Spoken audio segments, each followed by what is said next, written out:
আসসালামু আলাইকুম। এটা হচ্ছে সলভ্যাট। সলভ্যাটটা আমরা পোল্ট্রি মুরগিতেও ব্যবহার করতে পারি। এটা পোল্ট্রি মুরগিতে কিভাবে করতে হয়? এটা আমরা ১ মিলি সলভ্যাট ৪ লিটার বা ৫ লিটার পানিতে মিশাইয়া মুরগির আরকি খাওয়াবো। আমরা এমনভাবে খাওয়াবো যাতে মুরগি যাতে পানিটা নষ্ট করার আগে যাতে মুরগিটা পানিটা খাইয়া ফেলায়।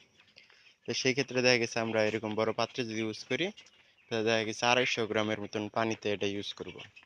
এটা ১ মিলি এএসএল আমরা ১ মিলি ইউজ করব ৪ থেকে ৫ লিটার পানিতে। এটাতে আছে বিটা ফসফেন আইএনএন। এটাতে আরও আছে বি12 ভিটামিন। এটা যে আমরা যদি খাওয়াই আমাদের মুরগির ওজনটা যে আছে ৫ থেকে ৬ দিনের ভিতরে মুরগির যে আর কি গ্রোথটা আছে এটা বেড়ে যাবে। আর এটা খাওয়ানোর পরে পরবর্তীতে আমরা যে আছে আপনার